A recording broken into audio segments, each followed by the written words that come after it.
छोटे से गांव में एक मजदूर रहता था। वो रोज मिट्टी खोद कर निकालता, अपने गधे पर लादता और उसे बेच दिया करता था। तो एक बार जब वो मजदूर मिट्टी खोद रहा था तो मिट्टी खोदते खोदते उसे उस मिट्टी में से एक कीमती हीरा मिलता है। लेकिन उस मजदूर को नहीं पता था कि वो बहुत ही कीमती हीरा है। तो उसने उस हीरे को अपने गधे के गले में बांध दिया। एक दिन जब वो गांव से अपने गधे को लेकर जा रहा था तो एक सेठ जी थे उसी गांव के, जो उसी गांव में एक छोटी सी किराने की दुकान चलाते थे। तो उन्होंने जब उस गधे के गले में उस हीरे को देखा तो उस मजदूर से पूछा कि ये तुम्हारे गधे के गले में क्या है, बड़ा चमक रहा है।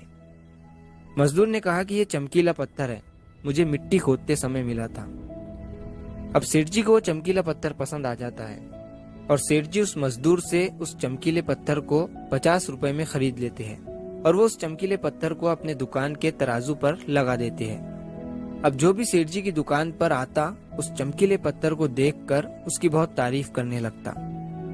तो एक बार एक जौहरी सेठ जी के दुकान पर आता है और जब वो उस कीमती हीरे को सेठ जी के तराजू पर लटका हुआ देखता है तो वो जौहरी समझ जाता है कि ये कीमती हीरा है। वो सेठ जी से पूछता है कि ये क्या है और इसे आपने तराजू पर क्यों लटकाया हुआ है। सेठ जी उस जौहरी से कहते हैं कि ये एक चमकीला पत्थर है, मैंने एक मजदूर से 50 रुपए में खरीदा था। वो जौहरी सेठ जी से कहता है कि क्या तुम इस चमकीले पत्थर को मुझे बेचना चाहोगे। सेठ जी उस जौहरी से कहते हैं कि अगर तुम इसे खरीदना चाहते हो तो मुझे 100 रुपए दे दो और इसे ले जाओ। अब वो जौहरी जो था वो बहुत ही कंजूस था। उसने सेठ जी से कहा कि मैं इस चमकीले पत्थर के तुम्हें 80 रुपए दे सकता हूँ, चाहिए तो बोलो, नहीं तो मैं जा रहा हूँ। सेठ जी अपने 100 रुपए पर ही अड़े रहे और वो जौहरी ये सोचकर वहां से चला गया कि आज सेठ जी नहीं मान रहे हैं, कल आऊंगा और सेठ जी को 90 रुपए देकर वो हीरा लेकर चला जाऊंगा। लेकिन हुआ कुछ ऐसा कि उसी दिन शाम के वक्त एक दूसरा जौहरी उसी गांव के रास्ते से जा रहा था और अचानक उसी गांव में उसकी गाड़ी बंद हो जाती है। जब तक ड्राइवर गाड़ी को रिपेयर कर रहा होता है वो जौहरी सेठ जी की दुकान पर कुछ लेने के लिए जाता है और जब वो उस हीरे को तराजू पर लटका हुआ देखता है तो सेठ जी से उसे खरीदने के बारे में पूछता है। सेठ जी भी उसे वही कहते हैं कि 50 में लिया था, आपको 100 रुपए में दे दूंगा।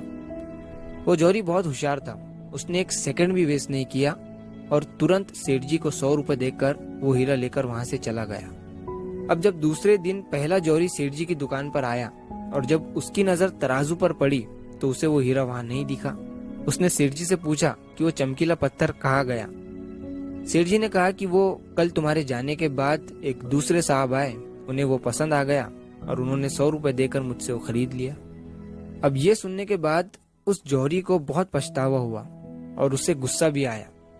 तो उसने गुस्से में सेठ जी से कहा कि तुम कितने बड़े बेवकूफ हो, वो कोई चमकीला पत्थर नहीं था बल्कि वो बेशकीमती हीरा था और तुमने उसे 100 रुपए में ही दे दिया। अब ये सुनने के बाद सेठ जी ने उस जौहरी से कहा कि साहब ऐसा है कि मुझे तो पता नहीं था कि वो बेशकीमती हीरा है और आपको ये पता होने के बावजूद भी आप कल मुझसे 20 रुपए के लिए झिकझिक कर रहे थे। तो मुझसे बड़े बेवकूफ तो आप हैं जिन्होंने 20 रुपए के लिए एक कीमती हीरा खो दिया।